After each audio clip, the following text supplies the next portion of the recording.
మీరు ఇల్లు కొనాలని రోజులు తరబడి కష్టపడుతున్నారా? లక్షలు పొదుపు చేసి కోట్ల అప్పులు తీసి కలల మనిల్లు కొనాలని ఆశపడుతున్నారా?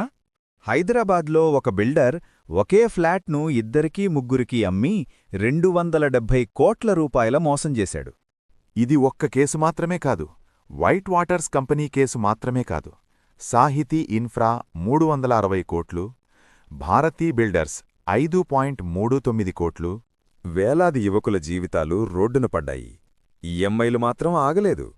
రెగ్యులేటరీ గ్యాపులు, పర్యవేక్షణ లోపాలు, కొనుగోలుదారుల అవగాహన లోపం. ఈ రియల్ ఎస్టేట్ మోసాల వెనక ఉన్న నిజమేమిటి? ఇది ఒక్క కేసు కాదు, ఒక వ్యవస్థ సమస్య. జాగ్రత్తగా ఉండండి, నిజాన్ని తెలుసుకోండి. స్నేహితులారా, రియల్ ఎస్టేట్ మోసం అంటే ఏమిటి? బిల్డర్లు ప్రాజెక్ట్ గ్రౌండ్లోకి రాకముందే ప్రీలాంచ్ ఆఫర్ అంటూ డబ్బు వసూలు చేస్తారు. ఆర్ఈఆర్ఏ రిజిస్ట్రేషన్ లేకుండా టీవీ యాడ్స్, సోషల్ మీడియా ద్వారా ఆకర్షిస్తారు. ఒకే ఫ్లాట్ 2-3 మందికి అమ్మి డబ్బు తీసుకుని పారిపోతారు. లేదా ప్రాజెక్ట్ ఆలస్యం చేసి డబ్బును ఇతర బిజినెస్లకు మళ్లించేస్తారు. ఇటీవలి ఉదాహరణలు చూడండి. ఫిబ్రవరి 2026 వైట్ వాటర్స్ కంపెనీ, కుకట్పల్లి, 270 కోట్ల మోసం, 500 మంది బాధితులు. సహితీ ఇన్ఫ్రా 700 మంది బయ్యర్లు, 360 కోట్లు, ఈడీ దర్యాప్తు. Bharati builders, డ్రీన్ umpire heights, Bhanur, 300 మంది యువకులు, 5.39 కోట్లు కూల్పోయారు. టీజీ రేరా ఇప్పుడు ప్రాణీత్ కాన్సెప్ట్స్కి 43 లక్షలు పెనాల్టీ వేసింది. కానీ సమస్యలు ఆగడం లేదు. ఈ మోసాలకు మూల కారణాలేమిటి? 1. బిల్డర్ల లాభాపేక్ష, సులభంగా కోట్లు సంపాదించాలని. 2. ఆర్ఈఆర్ఏ ఎన్ఫోర్స్మెంట్ బలహీనం, చట్టమున్నా అమలు లేదు. 3. అధికారుల అవినీతి, హెచ్ఎండిఏ, జీహెచ్ఎంసీ అనుమతులిచ్చి తర్వాత మూసుకోవడం. 4. మన అవగాహన లోపం, డబుల్ రిటర్న్ అంటే ఆకర్షణపడి బుక్ చేస్తాం. 5. ఫేక్ యాడ్స్, ఇన్స్టాగ్రామ్, యూట్యూబ్లో మిస్లీడింగ్ ప్రమోషన్స్. ఈ మోసాలు ఎక్కువగా మన యువతను తాకుతున్నాయి స్నేహితులారా.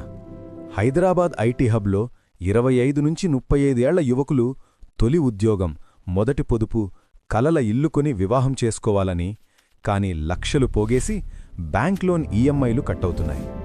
మానసిక ఒత్తిడి, డిప్రెషన్, కుటుంబాలు విడిపోతున్నాయి. ఒక యువకుడు ఏడుస్తూ చెప్పాడు, నా జీవిత పొదుపంతా పోయింది సార్, ఇప్పుడు నా పెళ్ళెప్పుడు, నా కుటుంబమేం చేస్తుంది? ఇలాంటి వేలాది కథలు హైదరాబాదులో ఉన్నాయి. ప్రభుత్వం ఏమి చేస్తోంది? 2017లో రేరా చట్టం వచ్చింది. తెలంగాణలో టీజీ రేరా ఏర్పాటయింది. ఇప్పుడు మిస్లీడింగ్ యాడ్స్పై షోకాజ్ నోటీసులు, పెనాల్టీలు వేస్తున్నారు. ఈడీ 2024-25లో 3,511 కోట్ల ఆస్తులు బాధితులకు తిరిగి ఇచ్చింది. కాని ఇప్పటికీ చాలా కేసులు పెండింగ్లోనే ఉన్నాయి. ఎన్ఫోర్స్మెంట్ స్లోగా ఉంది. ప్రభుత్వం రియల్ ఎస్టేట్ను ప్రోత్సహిస్తోంది, కాని బయ్యర్ రక్షణకు మరిన్ని కఠిన చర్యలు అవసరం. ఏ ప్రాజెక్ట్ అయినా ముందు rera.telangana.gov.in వెబ్సైట్లో చెక్ చేయండి. రిజిస్ట్రేషన్, అప్రూవల్స్, బ్యాంక్ అకౌంట్ చూడండి. 2. లీగల్ అడ్వైజర్తో డాక్యుమెంట్స్ వెరిఫై చేయండి. 3. ఎస్క్రో అకౌంట్ ద్వారా డబ్బు చెల్లించండి. 4. బయర్స్ అసోసియేషన్ ఏర్పాటు చేసుకోండి. 5. ప్రభుత్వం డిజిటల్ ల్యాండ్ రికార్డ్స్, స్ట్రిక్ట్ పెనాల్టీలు, పెద్ద ఎత్తున అవేర్నెస్ క్యాంపెయిన్స్ చెయ్యాలి.